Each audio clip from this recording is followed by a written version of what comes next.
Assalamualaikum. This is our report of the group 3. So number 1 is human understanding and interpretation. Data analysis results show on the individual's methods and spiritual understanding of the word. Through their word interviews come to know what kind of human. So ang aking aktibo ay pananaliksik ay nakatuon sa pag-unawa sa pananaw ng nakaranasan at ng pag-unawa ng mga tao sa mundo. Initignan nito ang kanilang pananaw sa isip, lipunan at espiritualidad sa kabilang kanilang mga halagang paniniwala at kagustuhan.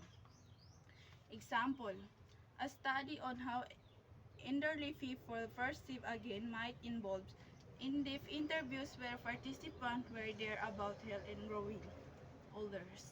So number 2 is active, powerful, and forceful. A lot of change occur continuously in the every stage of the qualitative research.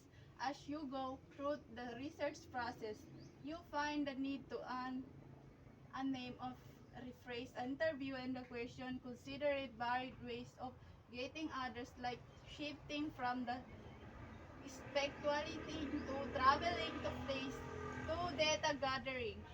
You are not fixated to a certain plan. So, the research process dynamic ongoing. Madalas na inaayos ang mga pananaliksik ang kanilang pamamaraan, tinutungo, diskarte habang may mas maraming natutunan sa panahon ng pag-aaral. Example, ang isang pananaliksik ay nag-aaral tungkol sa sining sakali ay maaaring nagsimula lamang sa pagmamasid sa mga moral, ngunit pagkatapos ay mapapasiya, makipamanay ang mga alagad na sining matapos mapansin ang kanilang personal kwento ay mahalaga sa pag-unawa sa gawa. So number 3, multiple research approaches and methods. Allows you to approach or your front study in varied ways. We are free to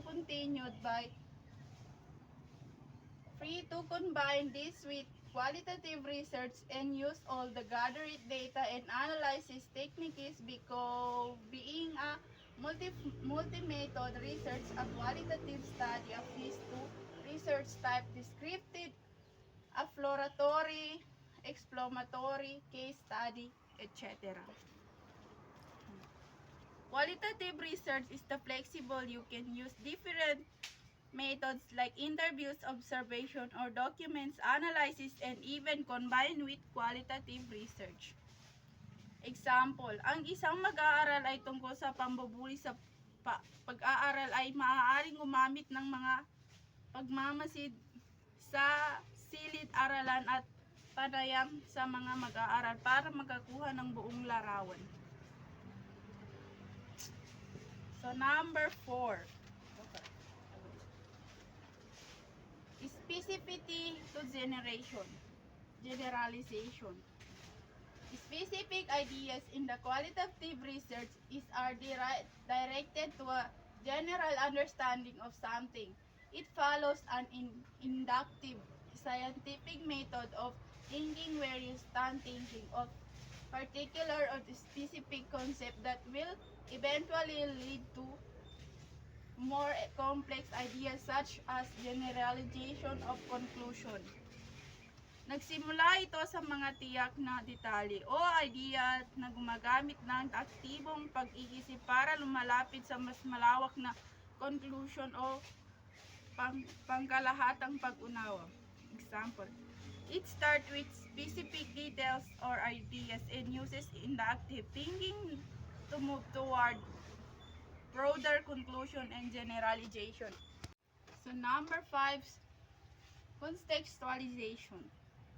It involves all the variable factors and conditions affecting the study. Your goal here is to understand human behavior. It is crucial for you to examine context or situation of an individual's life the who, what, why, how, and other customizes affecting his or her way of life.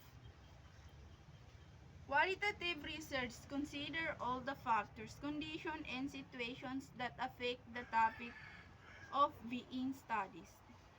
A study on why a study on why some teenagers drop out of school. Ang ilang teenager ay hindi lamang tinitignan sa mga mag-aaral mismo.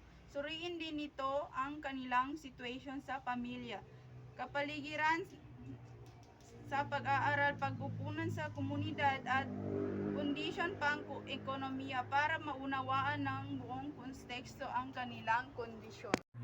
Assalamualaikum sir, this is a part of group 3. Number 6, diverse data and real-life situation. A qualitative research refers collecting in the natural setting that observing people as they live and work. Halimbawa nito sir is isang kumpanya na nagko-combine ng customer forecast, history, social media, activity at location data para maunawaan ang mga customer. So number 8 na po. Abounds with words and visual words and words. More words come in big quality in this kind of research data gathering through interviews, library reading.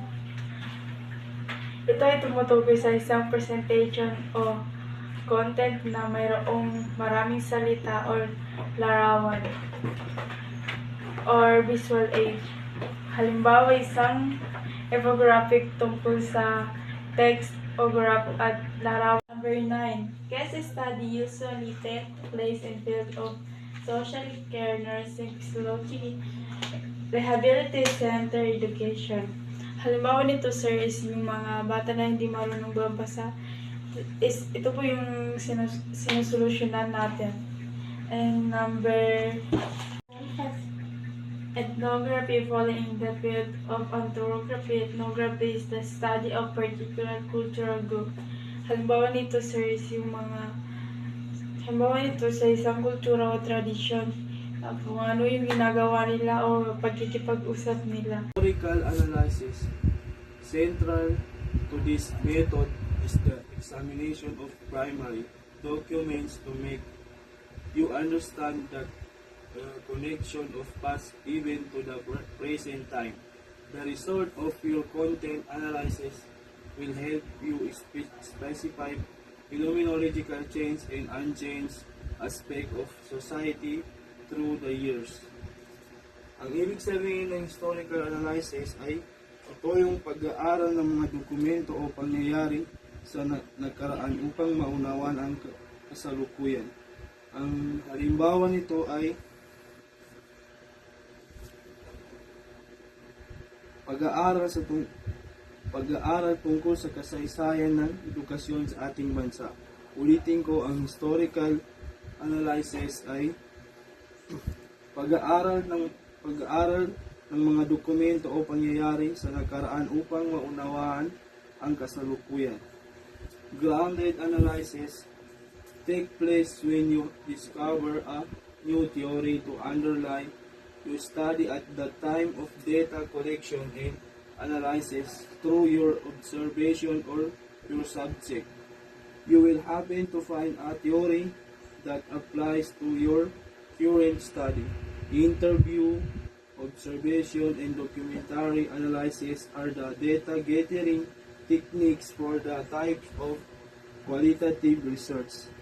Ang grounded analysis naman ay ito yung pagbuo ng bagong theory batay sa nakalap na datos. Ang halimbawa nito ay pag-aaral kung bakit nawawala ng motibasyon ang mga estudyante sa pag-aaral at paggawa ng bagong idea kung paano sila matutulungan. So, ang ibig sabihin ng grounded analysis ay ito yung pagbuo ng theory batay sa nakalap na datos.